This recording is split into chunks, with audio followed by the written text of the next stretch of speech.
ரமேஷ் ஐயா, அனைவருக்கும் ஆத்த நமஸ்காரம் ஐயா. நமஸ்காரம். உங்க சவுண்ட் ரொம்ப கம்மியா இருக்கு. இப்பவும் கம்மியா தான் இருக்கா ரொம்ப ரொம்ப கம்மியா இருக்கு, என்னன்னு தெரியல ஐயா? மத்தவங்களுக்கும் கம்மியா தான் இருக்கா? மத்தவங்களுக்கு கேக்குதான்னு கேட்டுக்கோங்க. நல்லா கரெக்டா தான் இருக்கு. கரெக்டா தான் இருக்குங்களா? ஓகே, நமஸ்காரம். சரிங்க. அப்போ உடம்புனுடைய சகலவிதமான பாகங்களிலும் பரவி எப்பொழுதும் விட்டு பிரியாமல் ஸ்நேகம், மோகம் முதலிய கெட்ட வழக்கங்களை உண்டாக்கி கொண்டிருக்கின்ற ராகத்து வேசாதிகளான விருப்பு வெறுப்பு எனும் பெரும் வியாதிகள் யார் ஒருவரால் வேறொரு அறுக்கப்படுகிறதோ அந்த அசாதாரண வைத்தியருக்கே நமஸ்காரம். நாம் ஒரு 2 நாள் முன்னாடி இந்த நடவடிக்கை கிரமங்கள் பற்றின முதல் 3 சட்டங்களை பற்றி நம்ம பார்த்துருந்தோம். அதுக்கப்புறம் வடகரை பயணம் இருந்ததுனால ஒரு 2 நாள் முதல் முறையாக இதுக்கு ஒரு விடுப்பு விட வேண்டிய ஒரு சூழல்ங்கிறது உண்டானது. ஸோ அந்த விடுப்போடு இப்போது இந்த 4வது சட்டத்திலிருந்து தொடரலாம். இந்த 4வது சட்டம் ஒரு முக்கியமான சட்டமாக நான் நினைக்கிறேன். அந்த முதல் 3ங்கிறது நம்ம சித்த வித்தை பெறுவதற்கான சட்டமாக இருக்குது அப்படின்னு சொன்னால், இந்த 4வது சட்டம் எதுக்காக இந்த வித்தையானது நம்ம செய்யணும் அப்படிங்கிறதுக்கான ஒரு விஷயம், எப்படி செய்யணும், எப்பெல்லாம் செய்யணும் அப்படிங்கிறத குறிக்கக்கூடிய ஒரு விஷயமாக இருக்குது. இதை சாமி ஒரு தனி சட்டமாக எழுதுனதில் எனக்கு அவ்வளோ ஒரு ஆத்ம திருப்தியாக இருக்குது. ஏன் அப்படின்னா, நம்ம ஏற்கனவே இந்த மதங்கள் சார்ந்து பல மூட நம்பிக்கைகளையும் தீட்டு கருமாதி அப்படின்னு சொல்லக்கூடிய இந்த புத்தி இல்லாத செயல்களையும் நம்ம எவ்வளவோ செஞ்சுட்டு வந்துட்டோம். மந்திர தந்திரங்கள், அஞ்ஞானங்கள்னு சொல்லிட்டு. அப்படி நாம் புத்தி கெட்டு செஞ்ச அந்த விஷயங்கள் எல்லாமே தவிர்க்கப்பட வேண்டிய அவசியங்கிறது இருக்குது. ஏன்னா அப்படிப்பட்ட அந்த செயல்கள்னால நம்மளுடைய ஜீவசக்தியான வாயு என்ன ஆகுது அப்படிங்கிறத நாம் கவனித்து பார்த்தோம்னா, அது வெளியில் போய் நசிஞ்சு போகுது. எந்த வகையாக அது வெளியில் போகுது அப்படின்னா, இந்த ஜீவன் சுக்கிலமாக இருக்கக்கூடிய அந்த அமுல்ய தனமாக இருக்கக்கூடிய அந்த ஜலாம்சமாக இருக்கக்கூடிய அந்த ரூபம் அது வாயுவாகி கீழ்நிலை அடைஞ்சு வெளி அப்படின்னு சொல்லக்கூடிய விஷயங்களில் பரவி போகுது. அதனால நாம் நம்ம ஜீவனை கவனிக்கிறதையோ ஜீவனை காப்பாற்றுக்கிற அந்த விஷயத்தையோ செய்ய முடியறது கிடையாது. நாம் வித்தை வாங்கினதனுடைய நோக்கமே ஜீவ ரட்சைக்காக வேண்டிதான். இப்போ அந்த ஜீவனை விரயம் செய்யக்கூடிய செயல்கள் தான் நாம் இது நாள் வரைக்கும் நார்மலாக பழக்க வழக்கத்தோடு நம்ம செஞ்சுட்டு வந்தது. ஒரு கோவிலுக்கு போய் சாமி கும்பிட்டு வர்றதாகட்டும், இல்லை சில அனாச்சார முறைகளை நம்ம மேற்கொள்கிறதாகட்டும், இதெல்லாம் வச்சு பார்க்கும்போது நமக்கு இந்த ஜீவனானது காக்கப்படுவது கிடையாது அப்படிங்கிறத நம்மளால் புரிஞ்சுக்க முடியுது. சாமி 4ஆம் அத்தியாயத்திலேயே ஈஸ்வர சேவைனா என்ன அப்படின்னு ஒரு விளக்கம் கொடுத்துருப்பார். தன்னுடைய சக்தி வெளியில் போகாமல் உள்ளிலேயே நிலை பெறக்கூடிய அந்த நிலைமை, ஜீவசக்தியான வாயுவாக இருக்கக்கூடிய ஈஸ்வர அம்சத்தை அப்படி வெளியில் விடாமல் உள்ளிலேயே உட்கொள்ளக்கூடிய அந்த நிலைமை எதுவோ அதுவே ஈஸ்வர சேவை.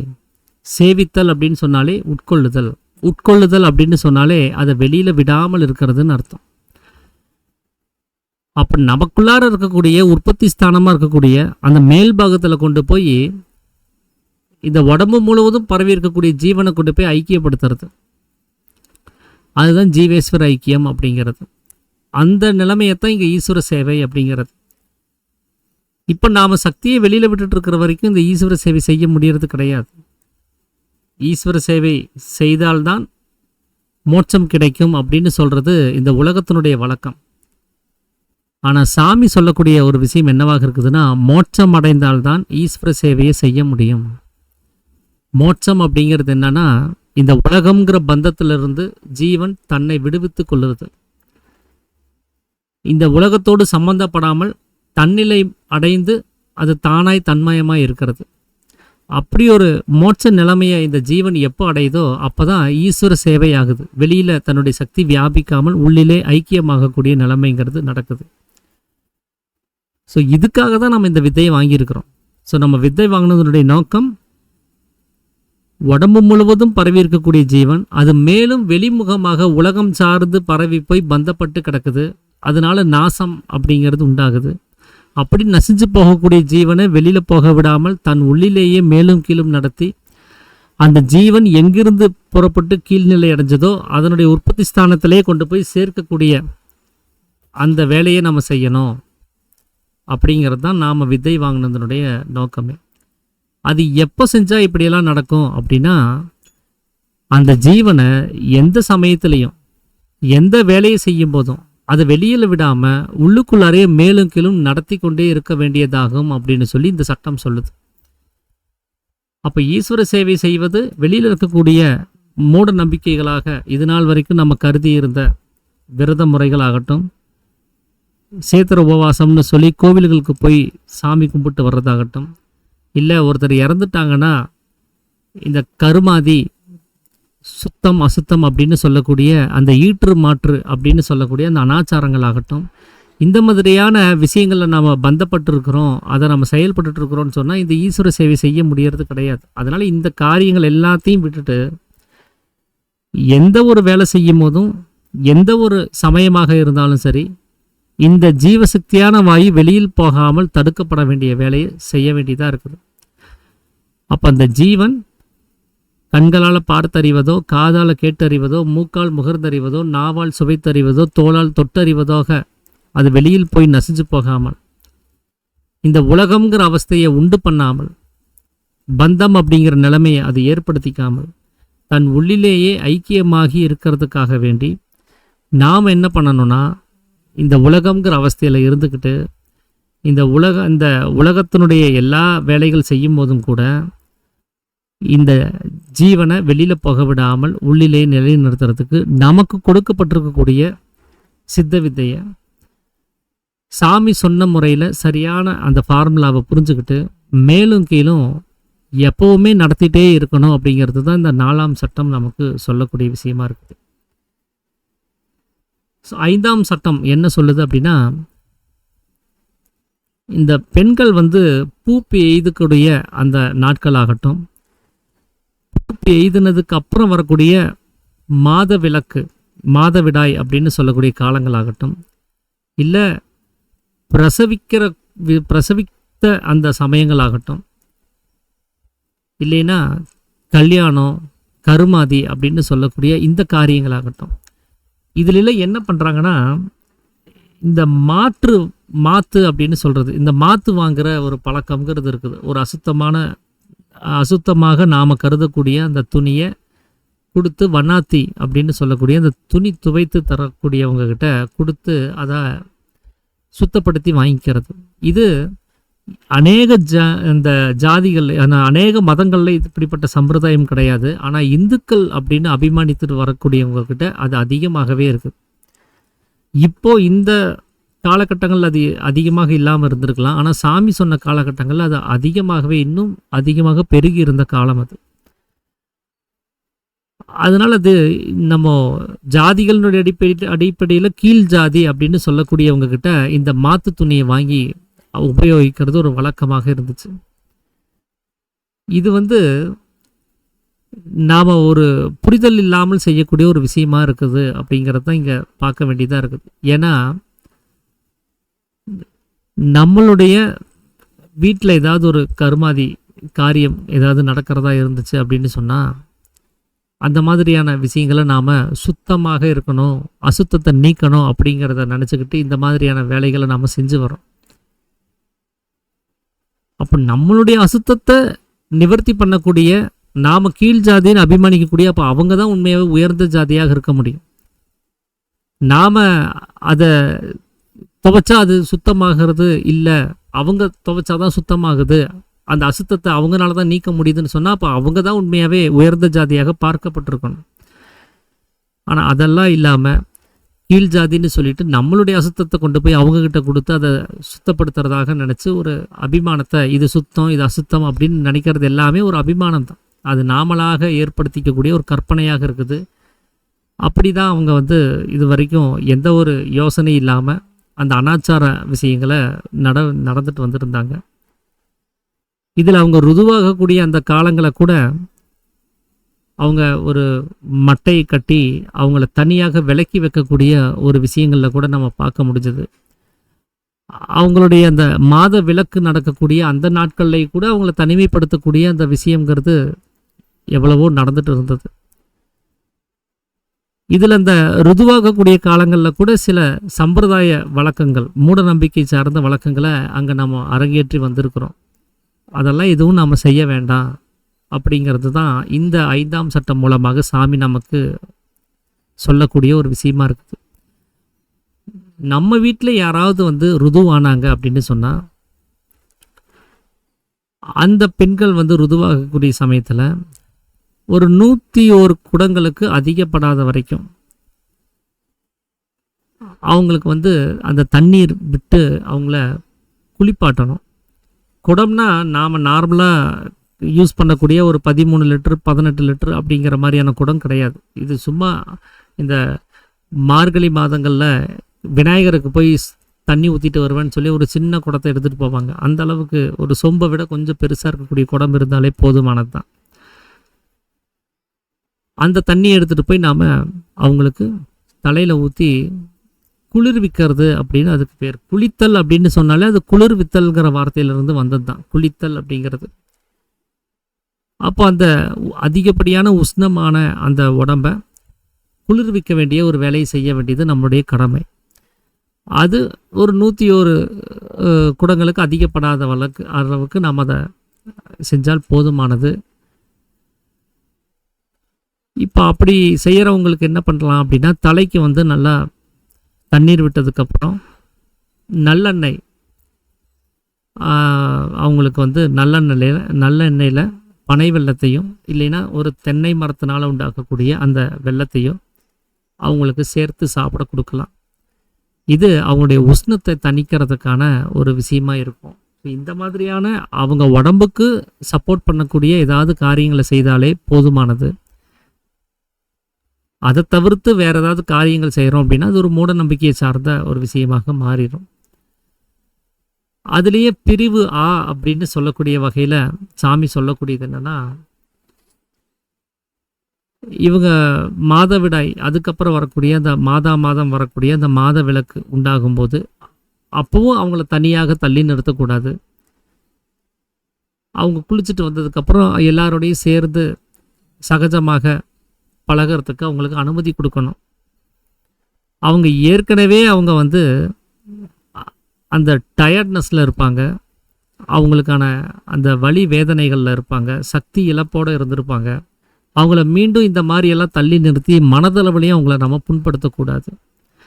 இதில் இந்த சுத்தம் அசுத்தம் அப்படிங்கிறதெல்லாம் நம்ம கவனித்து பார்த்தோன்னு சொன்னால், அது அந்த இரத்தப்போக்கு வெளியில் வரும்போது அது அசுத்தமாக தெரியுது.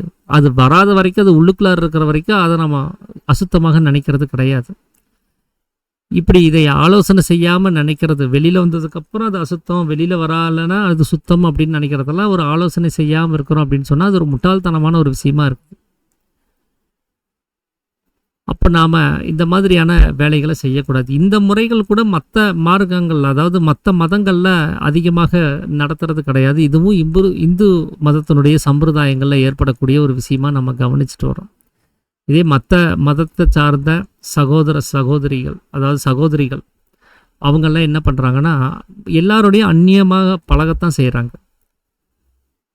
அவங்களுக்கு இந்த மாதிரியான மாத விலக்கு ஏற்படும் போது அவங்க குளிச்சுட்டு சுத்தமாகி அவங்க வியாபாரங்களுக்கு போகிறதுன்னு கூட இருக்குது. கிறிஸ்தவர்கள் சொல்லக்கூடியதாகட்டும், முகமதியர் அப்படின்னு சொல்லக்கூடியதாகட்டும், இவங்களுக்கெல்லாம் இந்த எந்த ஒரு தீட்டு சமாச்சாரங்கள் எல்லாம் அவங்க வந்து ஏற்படுத்திக்கிறது கிடையாது. ஆனால் நாம் தான் வந்து அந்த மாதிரியான ஒரு வேலைகளை நம்ம செஞ்சுட்டு வர்றோம். அதெல்லாம் வந்து நாம் தவிர்க்க வேண்டிய ஒரு விஷயமாக இருக்குது. அந்த மாதிரி சமயத்தில் நாம் அவங்கள துன்புறுத்தக்கூடாது. காரணம் என்ன அப்படின்னா, தண்ணில் இருக்கக்கூடிய சக்தியை அவங்க வெளியில் கொண்டு போய் விடுறாங்க அப்படின்னு சொன்னால் அதில் 3 வகையான அந்த குணாதிசயங்கள் அந்த போக்கில் இருக்குது, அந்த மாத விளக்கில் இருக்குது. சத்வகுணம், ரஜோகுணம், தமோகுணம். இந்த 3 குணங்களையுமே அது தகர்த்துக்கிட்டு அது வெளியில் வருது. அதுக்கு தான் அதை திரிபுர சுந்தரி அப்படின்னு சொல்கிறது. புறம் அப்படின்னா அது இந்த வீடு, சுந்தரி அப்படின்னா அது சக்தி, திரி அப்படின்னா 3 வகையான குணங்கள். 3 வகையான குணங்களாக உள்ளுக்குள்ளார ஜொலித்துட்டு இருந்த அந்த சக்தியை அவங்க என்ன பண்ணுறாங்கன்னா வெளியில் விடுறாங்க. அதுதான் நம்ம ரத்தம் அப்படின்னு நம்ம சொல்கிறோம். அந்த மாதிரியான ஒரு விஷயங்களை நாம் வந்து தீட்டுன்னு சொல்லி விலக்கி வைக்கிறதுங்கிறது தப்பான ஒரு விஷயமா இருக்குது. அவங்களோட நாம் வந்து சகஜமாக அவங்க மனசு நோகாத மாதிரி, அவங்க உடம்புக்கு சப்போர்ட் பண்ணுற மாதிரி அதிகமான வேலை பளுக்கள் கொடுக்காம அவங்களோட நாம்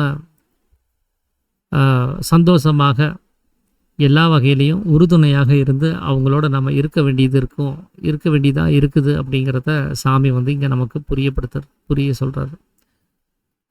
அடுத்தது 6வது சட்டம்.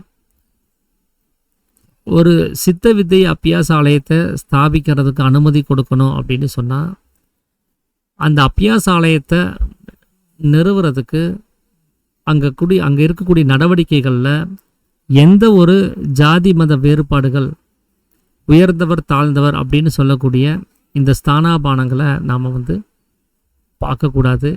அப்படி பார்க்காம தான் விவாகம், அதாவது திருமணம் செய்து வைக்க வேண்டும். எப்படின்னா இந்த தாழ்த்தப்பட்டவர்கள் உயர்ந்தவர்கள் அப்படின்னு சொல்லக்கூடிய இந்த ஸ்தானங்கள் அப்படிங்கிறது அங்கே இருக்கக்கூடாது. ஜாதி மதம் அப்படிங்கிற வேறுபாடும் அங்கே அனுமதிக்கப்படக்கூடாது.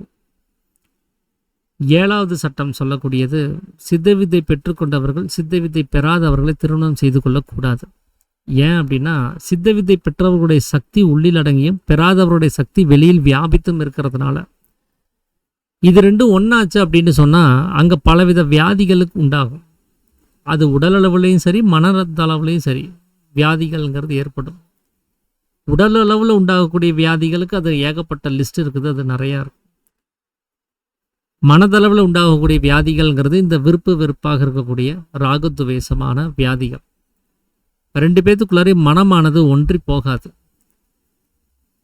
ஒருத்தர் உபதேசத்தை வாங்கிட்டு அதில் உள்நில பயணத்தில் தீவிரமாக போயிட்டுருப்பார். உபதேசம் வாங்காதவங்க வெளிமுக பயணத்தில் ஆர்வம் காட்டிகிட்டே இருப்பாங்க. அப்போ சித்தவித்தை பெற்றவர்களையும் அவங்க ஃபோர்ஸ் பண்ணுவாங்க. இந்த மாதிரி வரணும், அந்த மாதிரி இருக்கணும், இப்படி சம்பாதிக்கணும், இப்படி வாழணும்னு சொல்லி இந்த வெளிச்சார்ந்த சொத்துக்களை, வெளிச்சார்ந்த புகழ்களை அடிப்படையாக வச்சு அவங்க வாழ வேண்டிய சூழல்ங்கிறது ஏற்படும். ஏன்னா அவங்களுக்கு ஜீவனுடைய முக்கியத்துவம் உணரப்படாததுனால.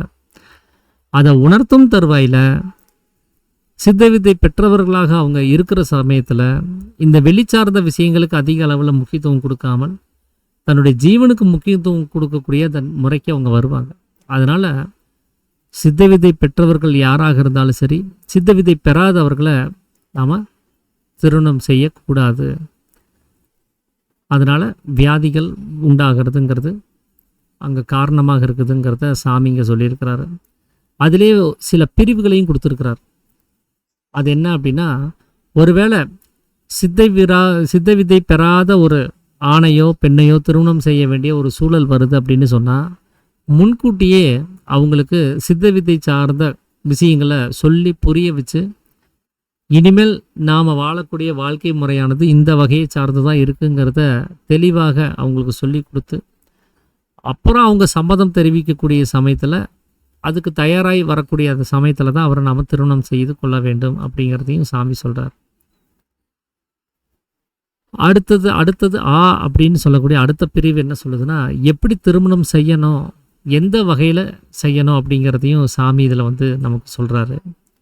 பொதுவாக உலகத்தில் வந்து ஒரு 2 பேருடைய அந்த மனமானது ஒன்றி போகிற சமயத்தில் 2 பேத்துக்கும் பிடிச்சு போச்சு அப்படின்னு சொன்னால் பெரியவங்க என்ன பண்ணுவாங்கன்னா நிச்சயம் செஞ்சுட்டு அப்புறம் அவங்க வந்து அவங்கவுங்களுடைய மத வழக்கப்படி, ஒரு ஹிந்து மதம் அப்படின்னா அவங்களுக்கு தனியான அந்த விவாக முறைகள் இருக்குது, கிறிஸ்தவத்துக்கு தனியான விவாக முறைகள் இருக்குது, இஸ்லாமியமில் அது தனி விவாக முறைகள் இருக்குது. இதில் இந்துக்கள்லேயே கூட ஒவ்வொரு காலகட்டங்களையும் இந்த விவாக முறையானது அடுத்தடுத்த நிலைகளை நோக்கி அது பரிமாற்றம் அடைஞ்சே தான் இருக்குது. அந்த மாதிரியான விவாக முறைகளை நாம் மேற்கொள்ளக்கூடாது. சாமி நமக்கு பரிந்துரைக்கக்கூடிய விவாக முறைகள் அப்படிங்கிறது அது பாணி கிரகணம் அப்படின்னு சொல்லக்கூடிய மத்தியம விவாகம். இந்த இந்து மதத்தினுடைய வேத சாஸ்திர விதிப்படி ஒரு 4 வகையான விவாக முறைகள் இங்கே நம்ம கவனிக்க முடியும். ஒன்று உத்தமம், அது காந்தர்வ திருமணம், அது தேவர்களுக்குள்ளார நடக்கக்கூடிய ஒரு விஷயமாக இருக்குது. அப்புறம் மத்தியம விவாகம், அது பாணி கிரகணம் அப்படின்னு சொல்லக்கூடிய சுயம்வரமாக இருக்குது. அதாவது ஒரு பெண் ஒரு ஆணை தேர்ந்தெடுக்கிறது. இந்த காந்தர்வ திருமணத்துக்கு ஒரு உதாரணம் சொல்லணும் அப்படின்னா, விஸ்வாமித்திரருடைய மகள், ஒரு பேர் சகுந்தலா அப்படிங்கிறவர், அவங்களும் அந்த நாட்டு மன்னனும் மேற்கொண்ட திருமண முறையானது காந்தர்வ திருமண முறை. அவங்க தாலி கட்டுற இந்த வழக்கம்லாம் இல்லை. அவங்க 2 பேருடைய மனம் ஒன்றுபட்ட சமயத்தில் அவங்க கணவன் மனைவியாக வாழ ஆரம்பிச்சிட்டாங்க. இது காந்தர்வ திருமணமாக நாம் ஒரு உதாரணமாக பார்க்க முடியும். மத்தியம விவாகம் அப்படின்னு சொன்னால் சுயம்வரம். இந்த வேத சாஸ்திரங்களில் சீதாராமன் அந்த திருமண முறையை நம்ம கவனித்து பார்த்தா தெரியும். சீதை இந்த வில்லை வளைக்கக்கூடியவரை தான் நான் திருமணம் செய்வேன்னு ஒரு கண்டிஷன் போடும்போது, அதுக்கு தகுந்த ஒரு ஆண்மகன் முன்னால் வரும்போது அந்த பெண் தேர்ந்தெடுக்கிறாங்க. அதனால் அந்த பெண்களால் இவர்தான் என்னுடைய கணவன்கிறத தேர்ந்தெடுக்கக்கூடிய அந்த சுதந்திரமானது அங்கே கொடுக்கப்படுது. அதில் அவங்க யாரை தேர்ந்தெடுக்கிறாங்களோ அவங்கள திருமணம் செய்யக்கூடிய முறை. அதில் வெறுமனே நாம் மாலையை மாற்றிக்கிட்டு அக்னியை வலம் வந்தாலே, கையை பிடித்து வலம் வந்தாலே போதுமானதாக இருக்குது. பாணி கிரகணம் அப்படின்னு சொன்னால் கை கோர்க்கிறது அப்படின்னு அர்த்தம். பாணி அப்படின்னா கைகள். அப்படி கோர்த்துக்கக்கூடிய ஒரு திருமண முறையாக இருக்குது. அதுக்கப்புறம் அதம விவாகம், அது நாம் இயல்பாக இப்போ நடைமுறையில் இருக்கக்கூடிய சாதாரணமாக எல்லா ஜனங்களுக்குள்ளாரையும் இந்து மத சம்பிரதாயம்படி நடக்கக்கூடிய தாலி கட்டுதல் அப்படின்னு சொல்லக்கூடிய ஒரு முறை. அதுக்கப்புறம் அதமாதமம் அப்படின்னு சொல்லக்கூடிய ஒரு விவாக முறை. அது இதை தவிர்த்து வேறு என்னென்ன மதங்களில் விதவிதமான திருமண முறை இருக்குதோ, ஒரு ரிஜிஸ்டர் ஆஃபீஸில் போய் சும்மா ரிஜிஸ்டர் பண்ணிவிட்டு மேரேஜ் பண்ணிக்கிறது, மோதிரம் மாற்றிக்கிட்டு மேரேஜ் பண்ணுறது, இப்படி வேறு எந்தெந்த விவாக முறைகள் இருக்குதோ அது எல்லாமே அதமாதமம் அப்படின்னு சொல்லக்கூடிய அந்த முறையில் அது அடங்கிடும் அப்படின்னு இந்து மதம் 4 வகையான திருமண முறையை வழிவகுத்து வச்சுருக்கிறாங்க. ஸோ அந்த பிரிவுகளாக அதை ஏற்படுத்தி வச்சுருக்காங்க. இந்த காந்தர்வ திருமணம்னு சொல்லக்கூடிய உத்தம விவாகம் இப்போ நடப்பில் இல்லாததுனால நாம் அதை விட்டுறலாம். அது தேவர்கள் அப்படின்னு சொல்லக்கூடிய அந்த வகையில் ஏற்படக்கூடிய விவாக முறையாக இருக்கிறதுனால அது நமக்கு பரிந்துரைக்கலை. அடுத்தது மத்தியம விவாகம் அப்படிங்கிறது தான் நியாயமாகவும் சரியாகவும் இருக்குது. எந்த ஒரு மத சமய சடங்கு சம்பிரதாயங்களை சார்ந்து இல்லாமல் ஒரு பெண்ணுக்கு முழுமையான அந்த சுதந்திரத்தை கொடுத்து தனக்கு தேவையான ஆண்மகனை தேர்ந்தெடுக்கக்கூடிய அந்த நியதியை கொடுத்துருக்கிறதுனால அது சரியான ஒரு விவாக முறையாக சாமி நமக்கு பரிந்துரைச்சிருக்கிறாரு. அதனால் அந்த விவாக முறைகளில் என்ன ஒரு விஷயமாக இருக்குது அப்படின்னா, ஒரு பெண் தன்னுடைய வலது கையால் ஆடவனுடைய இடது கையை பிடிச்சு சபையில் எல்லாரும் முன்னாடியும் இதுதான் என்னுடைய கணவர் அப்படிங்கிறத அடையாளப்படுத்துறதுக்காக வேண்டி மாலை அணிவித்து அதை நாம் காமிக்கிறது. ஸோ இதை தவிர்த்து வேறு சடங்குகள் அதில் தேவையில்லை அப்படிங்கிறது தான் சாமி சொல்லக்கூடியது. அதுதான் சுயம்வரம் அப்படின்னு சொல்லக்கூடிய முறையாக இருக்குது. அதனால் இந்த தாலி கட்டுதல்னு சொல்லக்கூடிய பலதரப்பட்ட மூட நம்பிக்கைகளை கொண்டிருக்கக்கூடிய அனாச்சாரங்களை கொண்டிருக்கக்கூடிய இந்த முறையானது தவிர்க்கப்பட வேண்டும் அப்படிங்கிறத நம்ம இங்கே பார்க்கணும். அதுவும் அவர் அறவே ஒழிக்க வேண்டும், ஒழித்து விட வேண்டியதாகும்னு அவர் சொல்லியிருக்கிறார். அதனால் சித்த வித்தை பெற்றவர்களாகட்டும் சித்த வித்தியார்த்திகளாகட்டும் அவர்களுக்கு சாமி பரிந்துரைக்கக்கூடிய அந்த திருமண முறையானது சுயம்வரமாக இருக்கக்கூடிய மத்தியம விவாக முறையில் தான் அவர் திருமணம் செய்யணுங்கிறது இந்த சட்டம் சொல்லக்கூடியதாக இருக்குது. 8வது இந்த ஆடவராகட்டும் இல்லை பெண்களாகட்டும் இவங்க 2 பேருடைய மனமும் ஒன்றுபடுகிற சமயத்தில் நம்ம எந்த ஒரு வித்தியாசத்தையும் பார்க்க வேண்டியதில்லை. கருப்பா, சிகப்பா, உயரமா, குள்ளமா, படிச்சிருக்காங்களா, படிக்கலையா, அறிவாளியா, இல்லையா, அந்தஸ்தில் எப்படி இருக்கிறாங்க, என்ன ஜாதி மதத்தில் இருக்காங்க, இப்படி எந்த ஒரு விஷயத்தையும் பார்க்கறது தேவையில்லை. அதோடு சேர்த்து இவர் இங்கே பொருத்தங்கள் அப்படிங்கிறதையும் சொல்லும்போது, பொதுவாக இந்து மத சம்பிரதாயத்தில் இந்த ஜாதக பொருத்தங்கள் வந்து பார்ப்பாங்க. ஒரு 10 வகையான பொருத்தங்களில் எவ்வளோ பொருந்தி இருக்குது, எவ்வளோ மார்க் வாங்கினா இந்த விவாக முறையில் குழப்பங்கள், சண்டைகள் வராது, 2 பேரும் அந்யோன்யமாக இருக்கிறதுக்கு வாய்ப்பு இருக்கும், அதில் முக்கியமான பொருத்தங்கள் என்னென்ன பொருத்தங்கள் இருக்குதோ அதெல்லாம் பொருந்தி போகணும்னு அப்படின்லாம் அந்த சொல்கிறது வழக்கம். சாமி அந்த பொருத்தங்கள் அப்படிங்கிறத கூடவும் இங்கே கவனிக்க வேண்டியது கிடையாது. ஏன்னா எல்லா பொருத்தங்களையும் ரொம்ப முக்கியமான பொருத்தம் எது அப்படின்னா மனப்பொருத்தம் தான். ஜாதகங்களில் சொல்லப்பட்டிருக்கூடிய 10 பொருத்தமும் பொருந்தி இருந்தாலும் இந்த மனப்பொருத்தம்னு ஒன்று பொருந்தலை அப்படின்னு சொன்னால் அதில் பிரயோஜனம் கிடையாது. ஆனால் மனப்பொருத்தம்னு ஒன்று பொருந்திடுச்சுன்னா அந்த 10 பொருத்தமும் பொருந்தாட்டினாலும் கூட இவங்க அந்யோன்யமாக ஒருத்தருக்கு ஒருத்தர் விட்டு கொடுத்துட்டு வாழ முடியும். அதனால தான் எல்லா பொருத்தங்களிலும் சிறந்த பொருத்தம் மனப்பொருத்தம் அப்படின்னு சொல்கிறது. அந்த மனப்பொருத்தத்தை அங்கே இருக்கிற சமயத்தில் எந்த ஒரு வித்தியாசத்தையும் பார்க்காமல் 2 பேருக்கும் நம்ம திருமணம் செய்து வைக்க வேண்டிய ஒரு நிலைமைங்கிறது இருக்குது. அதை வச்சு தான் நம்ம திருமண முறையை மேற்கொள்ளணும். 2 பேருடைய மனம் பொருந்தி போயிடுச்சா, 2 பேர்த்துக்கும் பிடிச்சிருச்சா அப்படிங்கிறத மட்டும்தான் நம்ம பார்த்து விவாக முறைகளை மேற்கொள்ளணும் அப்படிங்கிறதையும் சொல்கிறாரு. 9வது சட்டம் சொல்லக்கூடியது என்ன அப்படின்னா, இந்த சித்த வித்தை பெற்றவர்கள் அவங்க மனசாட்சிக்கு விரோதமாக யாதொரு செயல்களையும் செய்யக்கூடாது. நமக்கு ஒன்று பிடிக்கல, நம்ம இது செய்யக்கூடாது அப்படின்னு ஒரு தீர்மானம் அங்கே உள்ளேருந்து வந்துருச்சுன்னு சொன்னால் அது செய்யக்கூடாது. இது பிடிச்சிருக்கு, இது பிடிக்கலங்கிறத ராகத்வேஷத்தை நாம் வச்சுக்கக்கூடாது. அந்த சத்தியம், நாம் செய்யக்கூடிய எல்லா காரியங்களையும் சத்தியத்தை முன்னிறுத்தக்கூடிய செயல்கள் இருக்கவே செய்யணும். எல்லா ஒரு காரியம் செய்கிறதா இருந்தாலும் சரி, அதில் நியாயமாக இருக்கணும். அநியாயமாக நடந்துக்காமல், மற்றவங்களுக்கு துன்பம் தரக்கூடிய வகையில் நடந்துக்காமல், மற்றவங்களுடைய மனம் கஷ்டப்படக்கூடிய நிலைமையில் நடந்துக்காமல், மரியாதையாகவும் சாந்தமாகவும் சந்தோஷமாகவும் நடக்க வேண்டியது இருக்குது.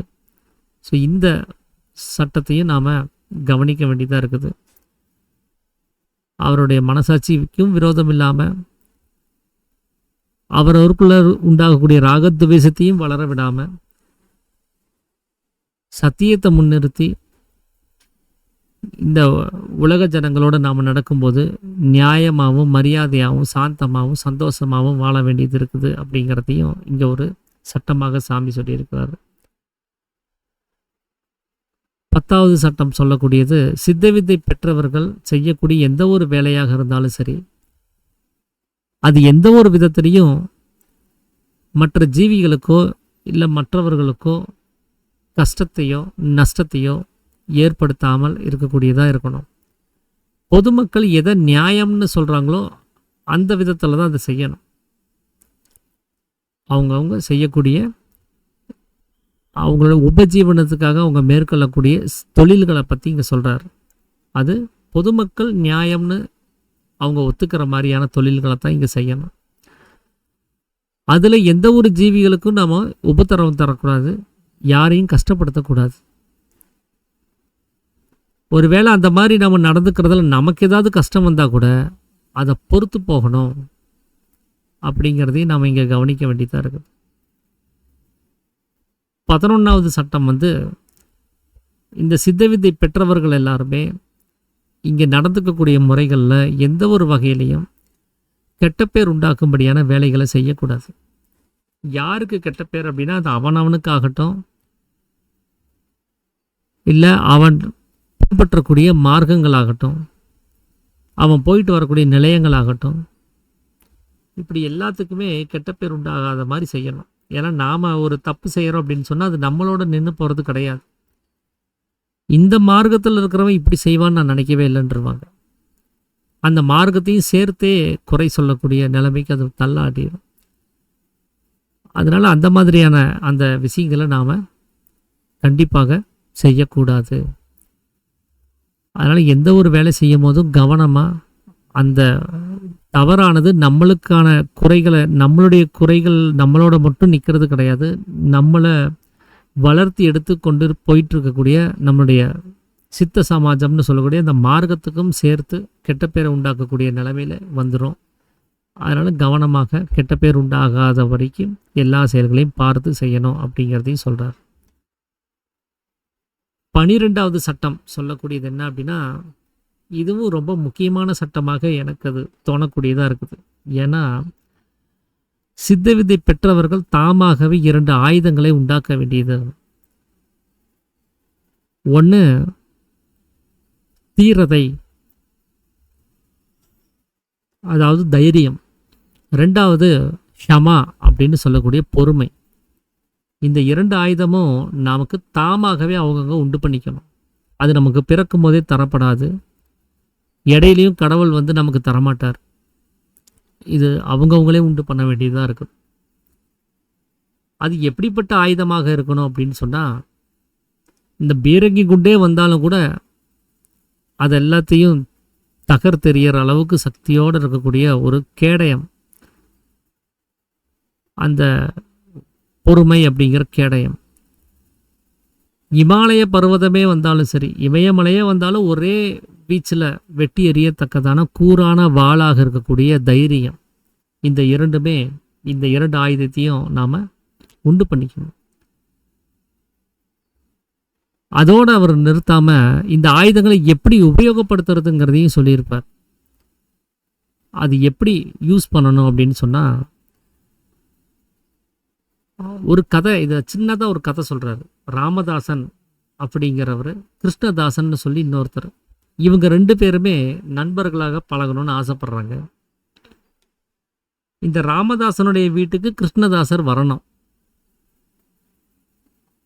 ஆனால் அப்படி போக விடாமல் தடுக்கிறதுக்கு இந்த உலகமானது தயாராக இருக்குது.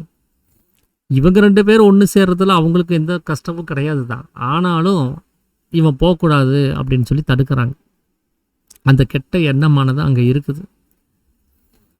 அப்படி ஒரு நிலைமை இருக்கும்போது இந்த கிருஷ்ணதாசர் என்ன பண்ணணும் அப்படின்னா, அவர் ராமதாசன் வீட்டுக்கு போகிறதான் லட்சியமாக வைக்கணுமே தவிர, ராமதாசனுடைய வீட்டுக்கு போய் சேருவதையே குறிக்கோளாக அவர் வச்சு முதல் அடியை எடுத்து வைக்கணுமே தவிர, எந்த ஒரு காரணத்துக்காகவும் முன் வச்ச காலை பின் வைக்கக்கூடாது.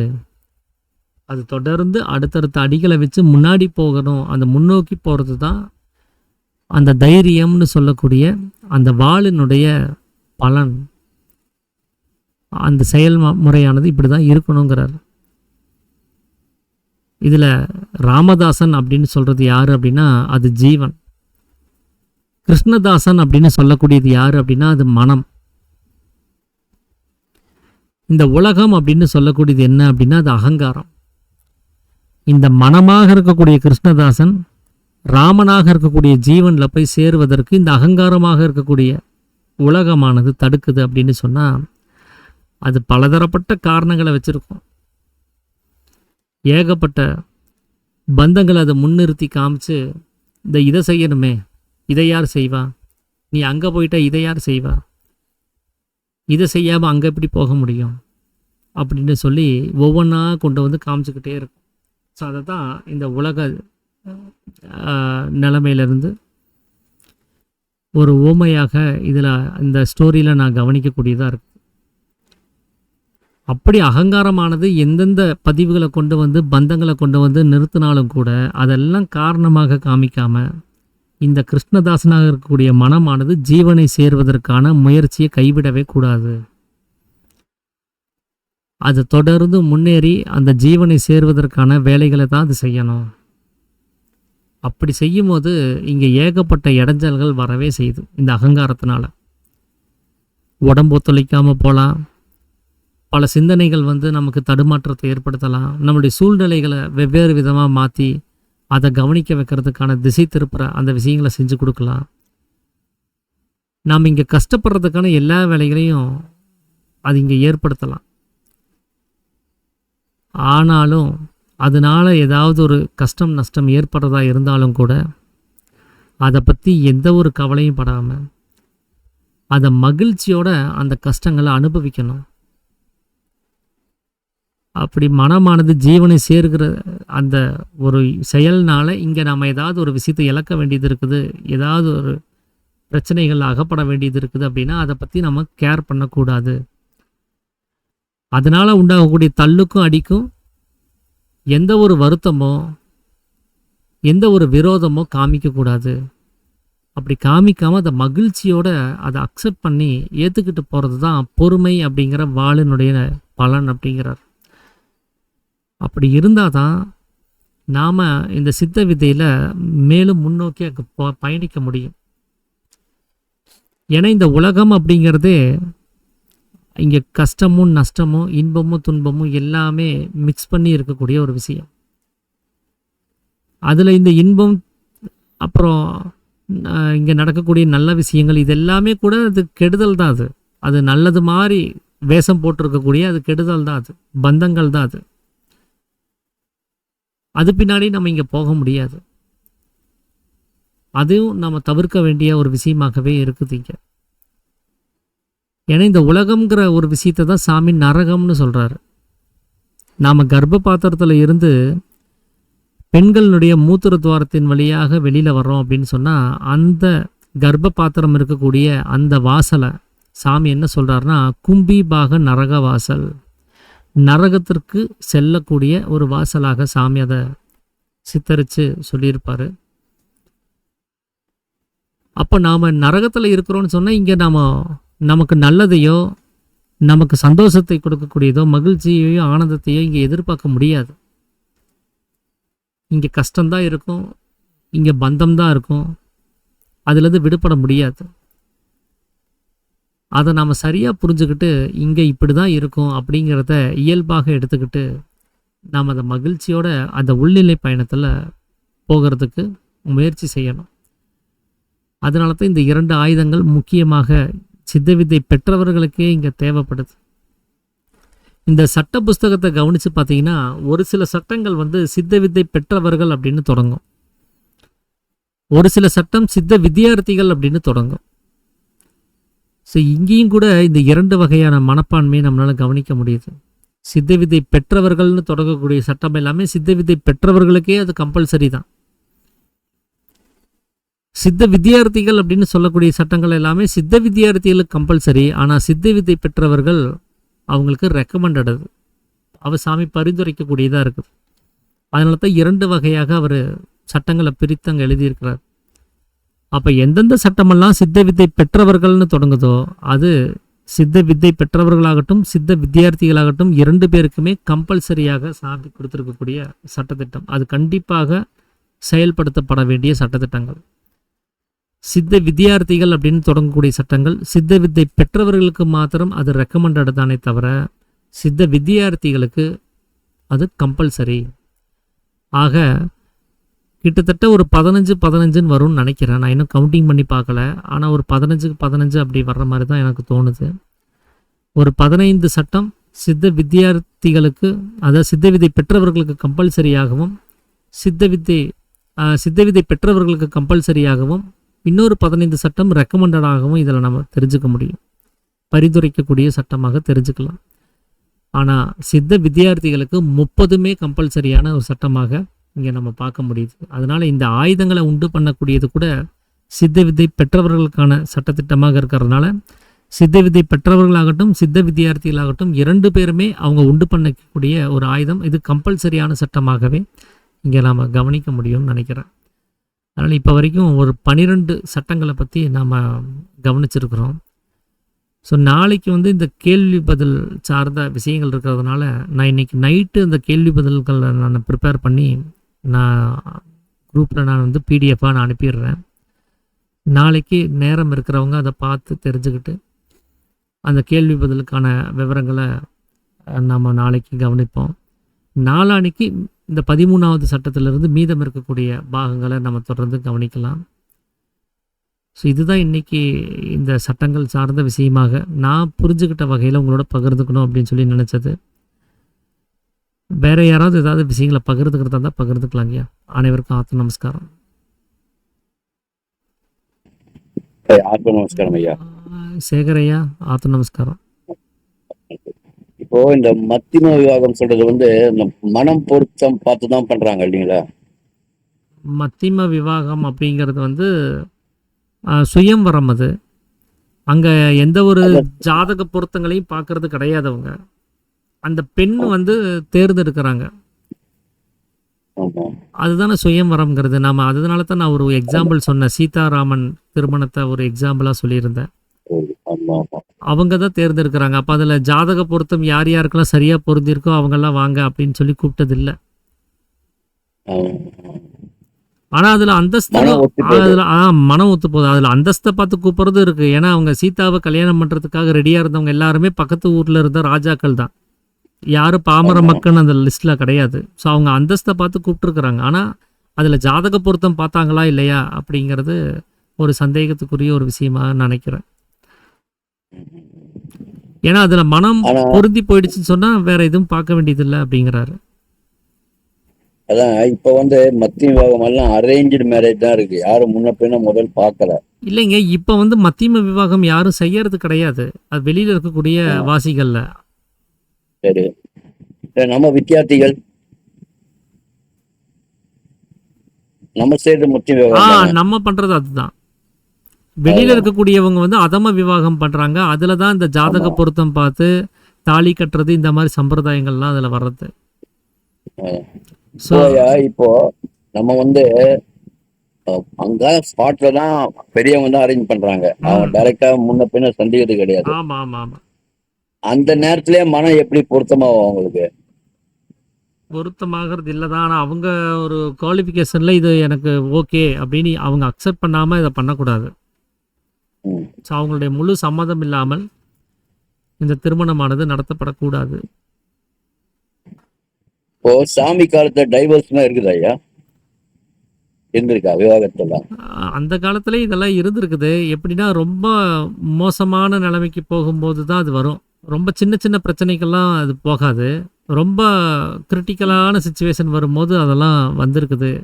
நிறையா திரைப்படங்களை கூட பார்க்க முடியுது இல்லையா? பஞ்சாயத்து வச்சு நம்ம 2 பேரையும் வெட்டிடலாம், 2 பேரையும் பிரிச்சிடலாம் அப்படின்னு சொல்லி அந்த மாதிரியான முறைகள்லாம் அங்கே பார்க்க முடியுது. அது வந்து ரொம்பவும் வந்து ரேரான ஒரு விஷயந்தான் அது அப்படி நடந்துக்கிறது எல்லாமே. ஏன்னா அந்த காலத்தில் இருந்த அந்த வழிமுறைகளில் வந்து பார்த்திங்கன்னா பெண்களுக்கான அந்த சுதந்திரம் கொடுக்கப்படாமல் அவங்க வந்து ஒரு அடக்குமுறையிலேயே வச்சுருப்பாங்க. ஆண்கள் சொல்லக்கூடிய வார்த்தைகளுக்கு கட்டுப்பட்டு இருக்கணும். ஆண்கள் வந்து மேலே உட்காந்தாங்க அப்படின்னா பெண்கள் கீழே தான் உட்காரணும். ஆண்கள் பேசக்கூடிய இடத்துல பெண்கள் வந்து இருக்கக்கூடாது, அவங்க சமையல் கட்டில் தான் இருக்கணும் அப்படிங்கிற அளவுக்கு ரொம்ப ஒரு அடக்குமுறையில் இருக்கிறப்போ அவங்களுடைய சுதந்திரத்தை அங்கே கொடுக்கறதுக்கு வாய்ப்பு இல்லை. அதனால தான் நிறையா பகுத்தறிவாளர்கள் அப்படின்னு சொல்லக்கூடிய இவங்கெல்லாம் வந்து என்ன பண்ணாங்கன்னா பெண் அடிமையை பற்றி நிறையா விஷயங்களை வந்து சொல்ல வந்தாங்க. அவங்களுக்கும் சுதந்திரம் கொடுக்கப்படணும் அப்படிங்கிறதுக்கான நிறைய புரட்சிகளை கூட ஏற்படுத்தினாங்க. அவங்களுக்கும் கல்வி அறிவு உண்டாக்கணும்னு சாமி கூட சொல்லியிருப்பாரு. அவங்களுக்கு எல்லா கல்வி அறிவும் உண்டாக்கப்படணும், அரசியல் கூட அவங்களுக்கு தெரிஞ்சிருக்கணும், ஆன்மீகமும் அவங்களுக்கு கற்பிக்கப்பட வேண்டும்னு சாமியும் சொல்லியிருப்பார். இப்போ நம்ம ஆசிரமத்திலேயே கூட, சித்தாசிரமத்திலேயே கூட பெண்களுக்கும் கூட பதவிகள் கொடுக்கப்பட்டிருக்குது. அவங்களுக்கும் அந்த பொறுப்புகள் கொடுக்கப்பட்டு அவங்களுக்கு அந்த சம பாவனையில் தான் அங்கே பார்க்கப்படுது. இப்போ லாஸ்ட் இயர் வந்து ஒரு மத்திய விவாகம் நடந்துச்சு. ஒரு 500-600 பேர் கலந்துனாங்க. ரொம்ப கிராண்டா இருந்துச்சு. சரிங்க. வெரி ரீசெண்டா எனக்கு தெரியும். ஒரே ஷாக்கிங்கா இருந்துச்சு. அது நடந்த 3வது மாசமே டைவர்ஸ் ஆயிடுச்சான். அது எப்படி பாருங்க அது? அதாங்க இப்போ மனப்பொருத்தம். அதான் மனப்பொருத்தம்ங்கிறது அங்கே உண்டாகலை அப்படின்னு சொன்னால் அது இந்த மாதிரியான இடைஞ்சல்கள் அது கொடுக்கும். பொருத்தமாக தான் பண்ணிருக்காங்க. அப்புறமேல மனம் தான் மாறும்ல. மாறிடுச்சு. அப்படி கூட இருக்கலாம். ரொம்ப பேட். அப்படி கூட இருக்கலாம். அதுதான் நான் கேட்டேன். இதுலயும் கூட ஃபெயிலியர் ஆகுது இப்போ பிரசன்ட் சிச்சுவேஷன்ல. ஆனா 2 பேரும் வித்தியார்த்திகள், நல்ல வித்தியார்த்தி ஃபேமிலி தான் 2 பேரும். அது மட்டும் இல்லாம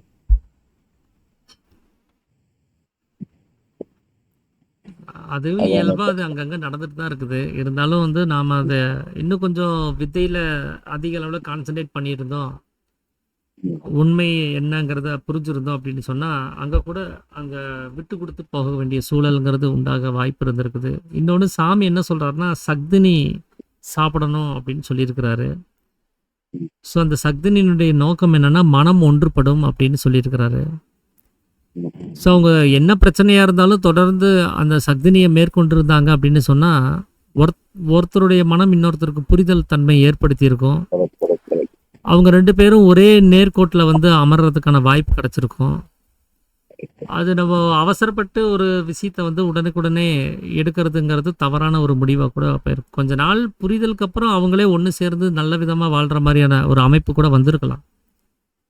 ஸோ ஒரு மிஸ் அண்டர்ஸ்டாண்டிங்கில் கூட இந்த மாதிரியான தவறுகள் நடக்கிறதுக்கான வாய்ப்புகள் நிறைய ஏற்பட்டிருக்குது. அதான் மனப்பொருத்தம் இல்லாம 2 பேருக்கு அந்த ராகதேசம் டெவலப் பண்ணாம இருந்திருக்கணும். அது இருந்தா ஒன்றும் ஆயிருக்காது. அது மெயினா கான்சென்ட்ரேட் பண்ணிருக்கணும். ஆமாம் ஆமாம். அதுதான் விட்டுறாங்க. அதுதான் பிரச்சனை. அதனால தான் அதுக்கு அடுத்த சட்டம் சாமி என்ன சொல்றாரு, மனசாட்சிக்கு விரோதமாக இல்லாமல் இருக்கணும், ராகத்வேஷத்தெல்லாம் ஒழிச்சிட்டு இருக்கணும் அப்படின்னு ஒரு சட்டம் எழுதி தானே இருக்கிறார் அவர். அதுதான். ஸோ அவர் சட்டமாக வச்சுட்டாரு, ஆனால் அதை ஃபாலோ பண்ணலன்னு சொன்னால் நஷ்டம் நமக்கு தானே. ஸோ இந்த சட்டத்தை அப்படியே ஃபாலோ பண்ணால் யாருக்கும் நஷ்டம் உண்டாக போகிறது கிடையாது. எல்லாருமே சத்வகுணத்தோட சாந்தமாக இருக்க வேண்டிய சூழலுக்கு வந்திருப்பாங்க. அதுதான். ஸோ சட்டங்களை பின்பற்றாதது இல்லைன்னா வெறுமனே பெயருக்காக வேண்டி, வெளித்தோற்றத்துக்காக வேண்டி, மற்றவங்களுக்காக வேண்டி இப்படியாக இந்த சட்டத்தை நம்ம கை கொள்ளும் போது கூட அது பலன் தராமல் போயிடும். அது உண்மையா அதை புரிஞ்சுக்கிட்டு பண்ணும்போது அது சரியான பலனை நமக்கு கொடுக்கும். இப்போ ஜென்ரலா மக்கள் கூட லவ் பண்ணி கல்யாணம் அப்ப நல்ல மனப்பொருத்தம் இருக்குது. ஆனா அந்த ராகதேசம் தான் அவங்களை பிரிச்சுது. அதுதான் மெயின் ஃபெயிலர். மனப்பொருத்தமோட அந்த ராகதோஷம் இல்லாம இருக்கிறது தான் ரொம்ப மெயின். இல்ல பிரச்சனை அப்படின்னு சொன்னாலே அதுக்கு பேஸ் என்னவா இருக்கும் அப்படின்னா இந்த ராகத்வேஷம் தான் இருக்கும். அதுதான் அதுதான் அதுதான். அதனால தான் சாமி என்ன சொல்றாருன்னா, ராகத்வேஷ வெறுப்பு எனும் பெரும் வியாதி அப்படின்னு சொல்றாரு. ஸோ அந்த ராகத்வேஷமா இருக்கக்கூடிய அந்த பெரும் வியாதி தான் நாம செத்து போறதுக்கே காரணமா இருக்குது. அதை நீக்கும் போது தான் நாம சாகாத நிலைமைக்கு போக முடியும். அந்த இரட்டைத்தன்மை இல்லாம அந்த ஒருமுகப்பட்ட தன்மையானது நமக்கு கிடைக்கப்பெறுது. அத்வைதம் அப்படிங்கிற நிலைமைக்கு நம்ம போகணும் அப்படின்னு சொன்னா இந்த இருமைத்தன்மை இருக்கக்கூடாது.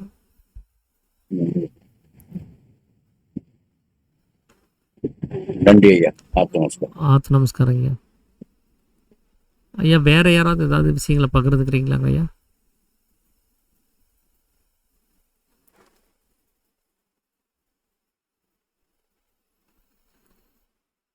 சரிங்க. அப்போது நிறைவு பண்ணுறதுக்கு முன்னாடி நாம் இந்த உபதேசத்தை வாங்கும் போது ஒரு சத்திய வாசகத்தை முன்னிறுத்தி வாங்கியிருப்போம். நான் இன்று முதல் மனதாலும் வாக்காலும் கர்மத்தாலும் சத்தியத்துக்கு விரோதமாக யாதொன்றும் செய்ய மாட்டோம், நிரபராதியான என் ஆத்மாவே சாட்சி அப்படின்னு சொல்லி. ஸோ இந்த சத்திய வாசகத்தை நாம் என்றைக்குமே மறந்துடக்கூடாது. அந்த சத்திய வாசகத்தை முன்னிறுத்தி வச்சிருக்கக்கூடிய வித்தையை எந்த நேரமும் விட்டுறவும் கூடாது. வித்தை விடப்பட்டுருச்சு அப்படின்னு சொன்னால் இந்த வாசகம் மறந்து போயிடும். வித்தை உள்ளாரே நடந்துகிட்டே இருந்தால் தான் இந்த வாசகத்தை காப்பாற்றணும் அப்படின்னு சொல்லக்கூடிய ஒரு வைரியம், அந்த வைராக்கியம் நமக்கு ஏற்பட செய்யும். அப்போ தான் இந்த 2 ஆயுதங்களை நம்ம உண்டு பண்ணிக்க முடியும். அதனால் இந்த வித்தையை வந்து இப்போ 4வது சட்டமாக சாமி சொன்ன விஷயத்தை இங்கே நான் நினைவுபடுத்தணும்னு நினைக்கிறேன். எந்த வேலை செய்யும் போதும் எப்போவுமே நம்மளிருந்து வெளியில் போகக்கூடிய அந்த ஜீவனை அது சக்தியாக சலித்து வெளியில் போகக்கூடிய அது எந்த நிலைமையாக இருந்தாலும் சரி அது போக விடாமல் தடுக்கிறதுக்கான முயற்சி நமக்குள்ளார இருந்துக்கிட்டே இருக்கணும். அதை உள்ளுக்குள்ளாரே மேலும் கீழும் அபியாசம் செஞ்சுக்கிட்டே இருக்கணும். அதை விடாமல் செய்யும்போது தான் நமக்கு அந்த பலனானது உண்டாகுது. அதனால தான் சித்த வித்தையானது எவராலும் வெல்ல முடியாத ஆயுதம். ஆனால் அந்த ஆயுதத்தை எப்போ யூஸ் பண்ணணும் அப்படின்னா, ஒரு நிமிஷ நேரமானாலும் அதை கீழே வைக்காமல் அதையே யூஸ் பண்ணணும். அப்படி வச்சுட்டோன்னா இந்த எதிராளிகள் நம்மளை வந்து பீடித்து கீழே தள்ளிடுவாங்கங்கிறார். எதிராளின்னு சொல்கிறது இப்போ நீங்கள் சொன்ன நாம் இப்போ பேசிகிட்டு இருந்த ராகத்வேஷம் அப்படின்னு சொல்லக்கூடிய இந்த எதிராளி தான். இவரை தவிர வேறு யாரும் நமக்கு எதிராளிகள் கிடையாது. இவங்க தான் நம்மளை மோசமான நிலைமைக்கு கொண்டு போகக்கூடியவங்க. இந்த எதிராளியினுடைய கண்டமானது துண்டமாகும். இந்த எதிராளியானது அழிக்கப்பட வேண்டிய அந்த நிலைமையானது உண்டாகணும்னா இந்த எவராலும் வெல்ல முடியாத சித்த வித்தையை சதா காலமும் நடத்திக்கிட்டே இருக்கணும். எந்த வேலை செய்யும் போதும் உள்ளுக்குள்ளே போயிட்டு மேலேயும் கீழேயும் நடந்துக்கிட்டே இருந்துச்சுன்னு சொன்னால், அந்த வித்தையானது பயணப்பட்டுட்டே இருந்துச்சுன்னு சொன்னால், நம்முடைய கவனமானது புருவ மத்தியத்திலேயே வச்சுக்கிட்டு இந்த வித்தையானது நடந்தது அப்படின்னு சொன்னால், அதில் ராகத்வேஷத்துக்கு இடம் ஏற்படாது. எந்த விஷயமா இருந்தாலும் வெறுமனே கவனிச்சுக்கிட்டு ஒரு சாட்சியாக பார்த்துக்கிட்டு நம்ம பாட்டுக்கு கடந்து போயிட்டே இருப்போமே தவிர, அதில் பந்தப்படுறதோ அதையை பதிவு பண்ணிக்கிறதோ இந்த வேலைகளை நம்மளால் செய்ய முடியாது. அப்போ இந்த சத்தியவாசகத்தை முன்னிறுத்தி வைக்கிறதுக்கு இங்கே சதா அபியாசங்கிறது நமக்கு தேவைப்படுது. எல்லா நேரங்களிலும் மேலும் கீழும் நடத்தப்பட வேண்டிய ஒரு சூழலுங்கிறது நமக்கு தேவைப்படுது. அதையும் நான் இந்த வேலையில் நம்ம எல்லாத்துக்கும் நான் நினைவுபடுத்திக்கணும்னு நினைக்கிறேன். அனைவருக்கும் ஆத்த நமஸ்காரம் ஐயா. ஆத்ம நமஸ்காரம் ஐயா. ஆத்ம நமஸ்காரம் ஐயா. அனைவருக்கும் ஆத்ம நமஸ்காரம். அனைவருக்கும் ஆத்ம நமஸ்காரம்.